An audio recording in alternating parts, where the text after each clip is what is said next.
नमस्कार, मैं उमेश व्योम टीवी के लाइव और नॉन लाइव सेगमेंट पेज में आपका स्वागत करता हूं। भारतीय संस्कृति की जब बात करेंगे तो कहीं न कहीं हमारा पूरा तनीय व्यवस्था यह मानता था कि हम प्रकृति पूजक थे, हम प्रकृति की पूजा करते थे। हरा भरा पेड़ पौधा हमारे देवता हुआ करते थे और आज भी ये देवता हैं। यह बात और है कि विडंबनाओं स्थिति के साथ वैकल्पिक व्यवस्था इंसान ने बना लिया। यह वैकल्पिक व्यवस्थाओं के अंतर्गत हम यह देखते हैं कि हम विकास की परिपाटी और अमली जामा के माध्यम से पहनाने का कोशिश कर रहे हैं। हालांकि प्रदूषण की बात जब कहेंगे तो कोयलांचल से पहला कहीं नहीं मिलेगा। क्वालिटी इंडेक्स पैरामीटर पर भारत सरकार कहता है कि पटना बहुत ही पॉल्यूटेड शहर है, लेकिन 18वें पायदान पे आपने धनबाद को लाकर रखा। ऐसी स्थिति को जब आप नजदीक से देखेंगे, जी हाँ श्रीमान, इस बात को समझने की कोशिश करें। पार्लियामेंट शहर चाहे वो इंटरनेशनल ग्राउंड का बात हो, चाहे धनबाद की बात करेंगे, हम 18वें पायदान पे भारत के क्वालिटी इंडेक्स सूचकांक में जरूर हैं, लेकिन मानक पर अगर देखेंगे, भारत के जीवन शैली पर देखेंगे तो मुझे लगता है कि सबसे बड़ा स्थिति, बदतर स्थिति अगर है तो धनबाद जिले में, खासकर बाघमारा, खासकर पुटकी, खासकर लयाबाद, खासकर झरिया, इन सारी जगहों को जब आप देखेंगे क्वालिटी इंडेक्स पैरामीटर 2.0 से भी मानक की स्थिति से नीचे आ गुजरा है। इंसान कैसे जिएगा? यही सारी चीजों को आगे बढ़ाने के लिए प्रदूषण की एक बहुत बड़ी, एक मजबूत कड़ी के साथ ग्रामीण आगे बढ़े हैं। ये एकता मंच आगे बढ़ा है। अब देखा जाए इसमें किस तरह की कड़ी होता है। चलिए, इससे पहले हम लोग किसी बात को आगे बात इनके कमेटी के द्वारा रखें, पहले तो हम लोग इस तरह चीजों का स्वागत करेंगे। भैया, आपका बहुत बहुत धन्यवाद होगा कि इस तरह का आप कार्यक्रम स्टार्ट किए। पहले अपना परिचय देंगे आप।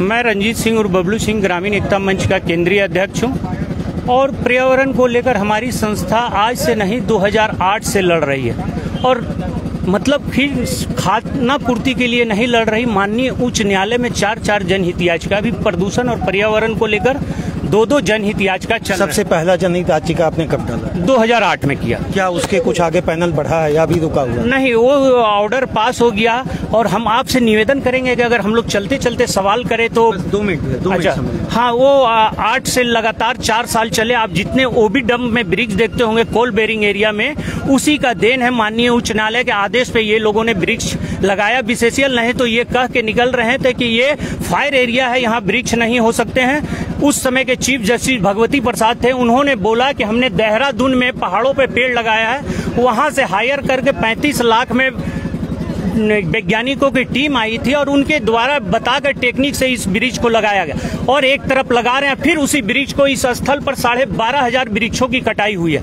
जिसको लेकर मैंने माननीय उपायुक्त महोदय, माननीय सीएमडी महोदय, माननीय डीएफओ महोदय, माननीय पीबी एरिया के महाप्रबंधक, एसडीओ, सभी को पत्राचार कर चुका हूं, जाके मिल चुका हूं। मैंने फोटो के साथ, अगर मेरा आरोप गलत हो तो हमारे ऊपर एफआईआर कर दें। अभी ऐसा लगा कि जिला प्रशासन की तरफ से आपको कोई एक अच्छा अनुशासनात्मक तरीके से कुछ बात हुआ कि रंजीत जी हम आपके साथ हैं? ऐसा बात होता तो हमें ये सभी युवाओं को लेकर 25 किलोमीटर की तपतपाती धूप में पद यात्रा करने की आवश्यकता नहीं थी कि हम लोग बैठ के कहूँ पे शिक्षा के पर बात करते, कहूँ हॉस्पिटल पे बात करते, कुछ और चीज पर चर्चा करते। आज हमें हवा लेने पर बात करना पड़ रहा कि हमें स्वच्छ हवा सिर्फ दे दीजिए। ना हम पैसा मांग रहे, ना गाड़ी मांग रहे सरकार से, हम सिर्फ स्वच्छ हवा मांग रहे कि हम रोग मुक्त रहें। अच्छा, बीसीसीएल को क्या कहेंगे? क्या बीसीसीएल का देन है, योगदान है कि पहले हम सर्दी खांसी का पेशेंट बनते थे, आज अस्थमा, बीपी, शुगर, ये सब उनके द्वारा दिया गया? बीसीसीएल का पूरा देन है। आप देन अब इसे थोड़ा बहुत मत बोलिए कि थोक के भाव में बोलिए। आप रणधीर वर्मा चौक आइए, मैं वहाँ पर दिन रात्रि बैठ रहा हूँ और सारे डॉक्यूमेंट्स मेरे गाड़ी में। हम कोई मौखिक बात नहीं बोलते। आरटीआई का दस्ता दिखाएंगे, वृक्ष काटते हुए दिखाएंगे, सारे चीज दिखाएंगे। बगल में माइंस में 12,500 वृक्ष ऑन रिकॉर्ड कट चुके हैं। चलिए भैया, वहीं मिलेंगे। भैया, इस तरह के कार्यक्रमों हम तो सीधा आपको समझते हैं समाज सेवी का जो सबसे बड़ा योगदान होता है, आपकी भूमिका रहती है। भैया, कहीं लगता है रेस्टोरेशन के नाम में बीसीसीएल वाकई धोखाधड़ी कर रही है? निश्चित रूप से जितने यहाँ पर आउटसोर्सिंग चल रहे हैं, सबका एमओयू अगर देखा जाए तो सभी के एमओयू में ये दर्ज है कि माइनिंग करने के बाद उनको जमीन वहाँ लेवल करना है और ग्रीनरी लगाना है वहाँ, यहाँ तक कि तालाब, पेड़, पौधे, इस सब का जिक्र है एमओयू में। लेकिन आप जहाँ भी देख लें आउटसोर्सिंग का काम कंप्लीट हो गया, यहाँ तक कि आर्टिफिशियल पहाड़ उन्होंने छोड़ दिया, जिसका इकोसिस्टम पर असर पड़ा, जिसके कारण यहाँ बीमार लोगों की संख्या, किडनी की खास करके लंग्स का यहाँ मरीज बढ़ रहे हैं। उसका एकमात्र कारण एयर पोल्यूशन है। बहुत बड़ी मात्रा में एयर पोल्यूशन। कोरोना काल जैसे जगहों में भी अमित शाह जी दिल्ली से रेस्टोरेशन पार्क का उद्घाटन कतरास में कर देते हैं। आज 2 साल बीत जाने के बावजूद भी सरकार पेड़ पौधे के नाम पर बिल्कुल जीरो। क्या मानेंगे आप? सिर्फ खाना पूरी होता है, उद्घाटन हो जाता है, लेकिन उसके पूरे रख रखाव की व्यवस्था, जिस उद्देश्य से उद्घाटन किया जाता है, निर्माण किया जाता है, उस उद्देश्य की पूर्ति हो रही है नहीं हो रही है। इतने पैसे खर्च करके वो इको पार्क बना इतना, यहाँ आज उस पार्क की क्या स्थिति है? कौन जिम्मेवार है? या प्रदूषण का जिम्मेवार कौन? अगर सीधा हम पूछे, प्रदूषण का जिम्मेवार तो कुछ सरकारी नीतियां भी है, सरकारी नीतियां भी है।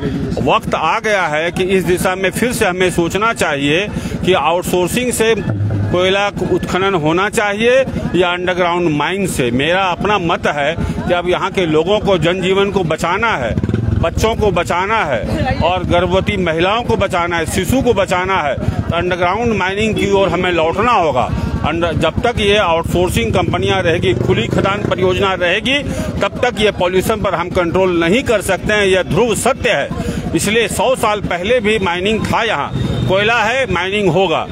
हम लोग समझते हैं इस बात को। आप भैया पीछे ले जा रहे हैं। जी हाँ, अंडरग्राउंड माइनिंग दुनिया के बहुत से मुल्कों में अंडरग्राउंड, आप ऑस्ट्रेलिया में चले जाइए, एक वहाँ गिलहरी एक जगह पर बहुत ज्यादा था, वहाँ माइनिंग बंद कर दिया गया, तो उसका संरक्षण बंद हो जाएगा एक गिलहरी के लिए।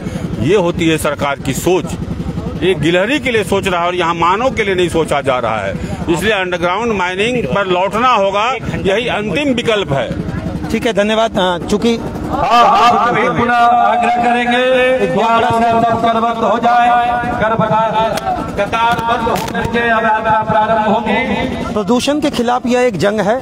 सीधी भाषा में युवाओं ने ठाना है। ग्रामीण एकता मंच के माध्यम से यहाँ खासकर पुटकी के आगे जब आप देखेंगे करके उस रास्ते में यहाँ से इन लोगों ने स्टार्ट किया है। एक मंदिर है और इसी मंदिर से ग्रामीण एकता मंच के द्वारा एक बिगुल फूका गया, जिसमें यह फूका गया है कि क्वालिटी इंडेक्स पैरामीटर के नाम पर केवल महज आपको SO2, NO2, कार्बन डाइऑक्साइड या ऑक्सीजन का पैरामीटर आप स्क्रीन पर डिस्प्ले करके प्रदूषण से नहीं बच सकते हैं। अगर प्रदूषण से बचना है तो पेड़ लगाना पड़ेगा, पेड़ की कटाई रोकनी पड़ेगी। और जिस तरह से अंधाधुंध तरीके से लोग यहाँ पर अपने स्वास्थ्य के लिए अवैध माइनिंग, आउटसोर्सिंग माइनिंग को बढ़ा रहे हैं, मुझे लगता है यह एक सोचनीय प्रश्न है। हालांकि अभी एक बहुत बड़ा मुद्दा यह रहेगा कि ये 2 दिवसीय जो इन लोगों का कार्यक्रम है, इस कार्यक्रम को लेकर जिला प्रशासन कितना मुस्तैद है और क्या इनके अगला स्टेप इनके तरफ से होगा और जिला प्रशासन क्या करती है। हालांकि अभी जैसे बबलू जी से जो बात मालूम चली हमें, उन बातों से यह मालूम चला अभी तक 4 इन्होंने हाई कोर्ट में रिट फाइल किया है, जिसमें धीरे धीरे कर वो आगे बढ़ रहा है। न्यायिक प्रक्रिया है, उस पर ना तो मैं कुछ बोल सकता हूँ ना बोलना सही रहेगा। बस मैं तो यही कहूँगा कि प्रदूषण किसकी देन और मौन क्यों? जिला प्रशासन मौन क्यों? DGMS मौन क्यों? BCCL मौन क्यों? अब आने वाले समय में हम लोग देखते हैं। बहरहाल यह एक अच्छी कोशिश है जिसको हम उम्मीद कर सकते हैं कि 2 दिवसीय ये जो कार्यक्रम आयोजन किया है कहीं ना कहीं लोगों के बीच में एक प्रेरणा का स्रोत बनेगा। जय हिंद। काटूंगा